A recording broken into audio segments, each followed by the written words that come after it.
నమస్తే. ఆంధ్రప్రదేశ్ రాజకీయాల్లో ఉమ్మడి కృష్ణా జిల్లాలో విజయవాడ తూర్పు నియోజకవర్గం చాలా ప్రాముఖ్యత సంతరించుకుందనే చెప్పాలి.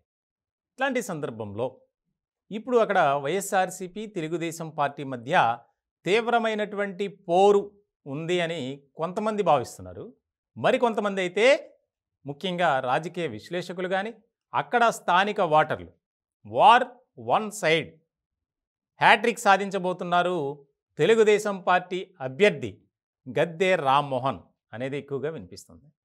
చాలా ప్రాముఖ్యమైనటువంటి అంశంగా ఇది మారింది.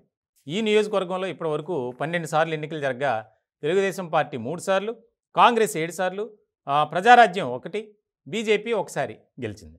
ఇలాంటి సందర్భంలో 3 లక్షల మంది ఓటర్లు ఉన్నారు ఆ యొక్క నియోజకవర్గంలో. ఇటువంటి నేపథ్యంలో ఆ నియోజకవర్గంలో 2014, 2019లో తెలుగుదేశం పార్టీ గద్దె రామ్మోహన్ తిరుగులేని విజయాన్ని నమోదు చేశారు. ఆయన ఘన విజయాన్ని సాధించారు.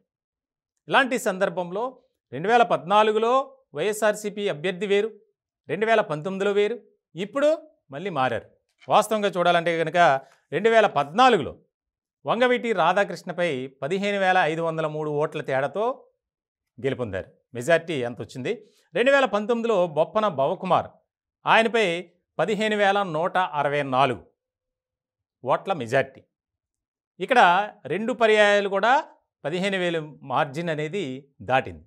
ఇప్పుడు అభ్యర్థి మార్పు, ముఖ్యంగా దేవినేని అవినాష్ అక్కడ బరిలో ఉండటం, ఈసారి ఖచ్చితంగా మెజార్టీ కూడా పెరుగుతుంది అనేది ఎక్కువగా వినిపిస్తుంది.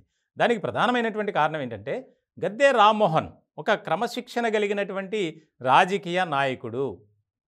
ఆయన నియోజకవర్గ అభివృద్ధికి సొంత డబ్బును ఖర్చు పెట్టారు అనేది కూడా బాగా వినిపిస్తుంది. ఇలాంటి సందర్భంలో దేవినేని అవినాష్ కూడా మంచి పేరు ప్రఖ్యాతలు ఉన్నాయి ఆ నియోజకవర్గంలో స్థానికంగా. కానీ ఆయనకు ఒక బ్యాడ్ నేమ్ అనేది వచ్చింది కొంతమంది వల్ల.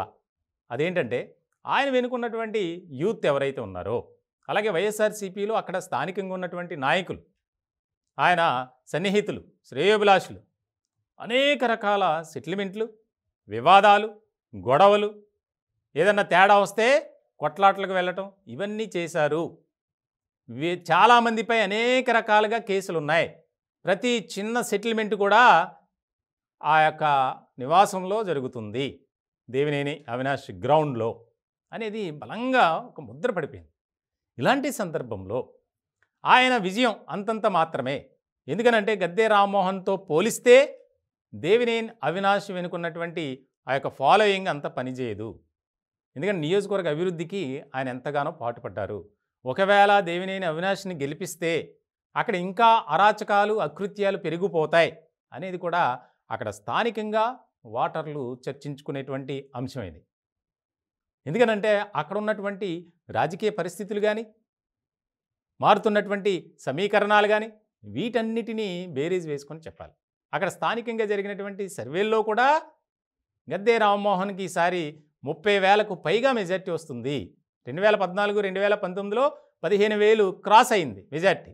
కానీ ఇప్పుడు ఇది డబల్ అవుతుంది అనేది కూడా బలంగా వినిపిస్తుంది. ఎందుకనంటే ఆయన చేసినటువంటి అభివృద్ధి కార్యక్రమాలు, అలాగే నియోజకవర్గంలో ఏదైనా ఎవరికైనా సహాయం కావాలంటే వెంటనే నేనున్నాను అంటూ ఆయన వాలిపోయి వారికి ఆర్థికంగానో ఏదో రకంగా సహాయం చేయటం అనేది కూడా బలంగా ఉంది. ఇలాంటి సందర్భంలో ముఖ్యంగా ఆయన్ని గెలిపించుకుంటే నియోజకవర్గ అభివృద్ధి మరింతగా ముందుకు వెళ్తుంది. వైఎస్ఆర్సీపీలో ఉన్నటువంటి పరిస్థితులు, అక్కడ ఉన్నటువంటి వర్గ విభేదాలు, అంతర్గత కుమ్ములాటలు కూడా ముఖ్యంగా దేవినేని అవినాష్కు ప్రతికూలమైనటువంటి అంశాలుగా మారే అవకాశాలు స్పష్టంగా కనిపిస్తున్నాయి. ఎలాగైనా సరే మళ్ళీ విజయం సాధించి హ్యాట్రిక్ నమోదు చేయబోతున్నారు గద్దె రామ్మోహన్ అనేది బలంగా వినిపిస్తోంది.